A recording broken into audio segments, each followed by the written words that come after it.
Stove demolition beginning. All demolition work took me about 1.5 days.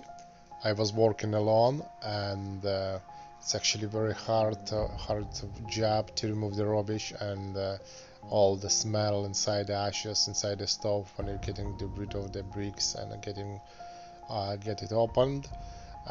Quite smelly and produces a lot of dust, so all the floors and furniture, most of it I try to cover with the plastic, but still there was a lot of dust and rubbish. Another thing, I remove everything just by the bucket. I didn't have a wheelbarrow, so it's basically hard work. Just put it in place and just to see how it's gonna look and what we need to do. So basically it looks like it's too low, so I think we'll need to raise it about 10-15 centimeters. So I'm gonna make a base, maybe use a stone finish. So basically it will be stone finish on the base, and then there will be a top, and we'll see what we're gonna do with that wall. So some kind of tiles and something. So basically this is in the middle, so the pipe will be in the middle. It's gonna go in here into chimney, so it's positioned right here, so all good there. So not sure, maybe it's too far away from the wall, as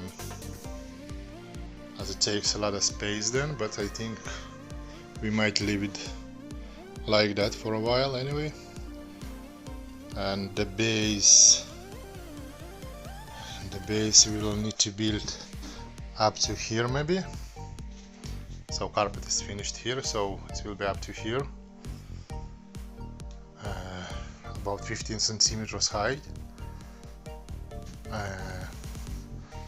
right to here, and this we will extend from here up to the back of the, so from back to back, basically from back to back we will cover the chimney, and we will have some maybe shelves, whatever you name it, and that will be tiles, and the base will be stone.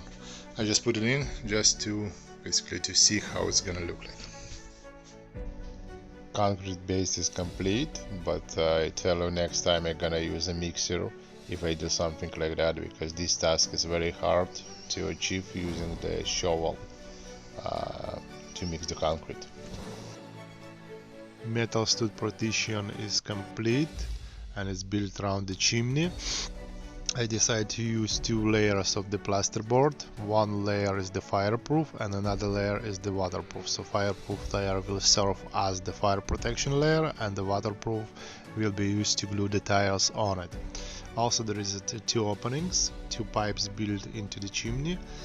The top one is connection from the stove itself, and the bottom one is used to remove the ashes from the chimney when chimneys need to be cleaned. Basically the once in a while the chimney cleans need to be done, and all the rubbish and the ashes gonna be removed from that bottom opening. Basically the door will be built into it, and all the dust will be removed from it.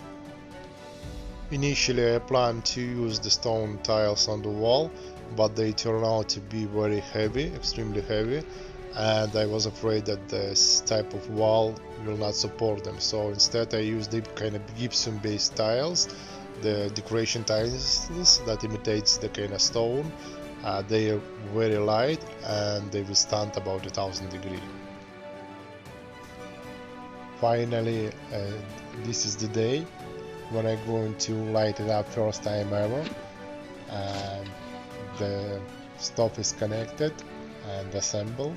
I brought over the firewood, which is the apple wood. I have to, according to the manual, I have to burn it out at least for 5 hours. So to burn out all the industrial oil that stuff is covered with. It's actually the only top part of the stove is covered with the oil. Everything else is clean, but the doors and windows has to be open because this is the very toxic smelly fumes producing that burning oil is producing. So let's start it. After adjusting the primary and secondary air intakes as per manual, basically kept them fully open, ignite the paper, in my case it's carbon, close the door, and that's how it should start. But it's look like there is not enough air supply into the stove, so after few attempts the fire went off several times. After few attempts I figure out that I need to open the door just a little bit, basically to get more air into it to succeed. Just after several minutes of the burning, very heavy smoke came off the stove, and it's actually not a smoke, it's industrial oil or grease that stove was covered with start to burn out. And this is the next morning breakfast that is cooked on the stove, and it's actually the barbecue leftover from last night. Please thumbs up if you like it. Thanks for watching and see you next time.